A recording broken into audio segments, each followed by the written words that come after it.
each have one child, there are half as many children as parents. If those children have one child, then there are 1/4 as many grandchildren as grandparents. If only 1 million babies are born in 2006, it's hard to have 2 million adults enter the workforce in 2026.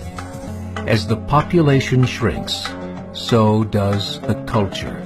As of 2007, the fertility rate in France was 1.8, England 1.6, Greece 1.3, Germany 1.3, Italy 1.2, Spain 1.1. Across the entire European Union of 31 countries, the fertility is a mere 1.38. Historical research tells us these numbers are impossible to reverse. In a matter of years, Europe as we know it will cease to exist. Yet the population of Europe is not declining. Why? Immigration. Islamic immigration. Of all population growth in Europe since 1990, 90% has been Islamic immigration. France, 1.8 children per family. Muslims, 8.1. In southern France, traditionally one of the most populated church regions in the world, there are now more mosques than churches. 30% of children ages 20 and younger are Islamic. In the larger cities such as Nice, Marseille, and Paris, that number has grown to 45%. By 2027, 1 in 5 Frenchmen will be Muslim. In just 39 years, France will be an Islamic republic. In the last 30 years, the Muslim population of Great Britain rose from 82,000 to 2.5 million, a 30-fold increase. There are over 1,000 mosques, many of them former churches. In the Netherlands, 50% of all newborns are Muslim, and in only 15 years, half of the population of the Netherlands will be Muslim. In Russia, there are over 23 million Muslims. That's 1 out of 5 Russians. 40% of the entire Russian army will be Islamic in just a few short years.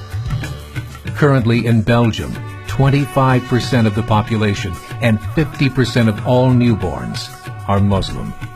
The government of Belgium has stated 1/3 of all European children will be born to Muslim families by 2025, just 17 years away. The German government, the first to talk about this publicly, recently released a statement saying, "The fall in the German population can no longer be stopped. Its downward spiral is no longer reversible. It will be a Muslim state by the year 2050. Muammar al-Gaddafi of Libya said, "There are signs that Allah will grant victory to Islam in Europe, without swords, without guns, without conquest. We don't need terrorists. We don't need homicide bombers. The 50+ million Muslims in Europe will turn it into a Muslim continent within a few decades." There are currently 52 million Muslims in Europe. The German government said that number is expected to double in the next 20 years to 104 million. Closer to home, the numbers tell a similar story. Right now, Canada's fertility rate is 1.6, nearly a full point below what is required to sustain a culture. And Islam is now the fastest growing religion. Between 2001 and 2006, Canada's population increased by 1.6 million, 1.2 of those immigration. In the United States, the current fertility rate of American citizens is 1.6. With the influx of the Latino nations, the rate increases to 2.11, the bare minimum required to sustain a culture. In 1970, there were 100,000 Muslims in America. Today, there are over 9 million. The world is changing. It's time to wake up. 3 years ago, a meeting of 24 Islamic organizations was held in Chicago. The transcripts of that meeting showed in detail their plans to evangelize America through journalism, politics, education, and more. They said, "We must prepare ourselves for the reality that in 30 years, there will be 50 million Muslims living in America. The world that we live in is not the world in which our children and grandchildren will live."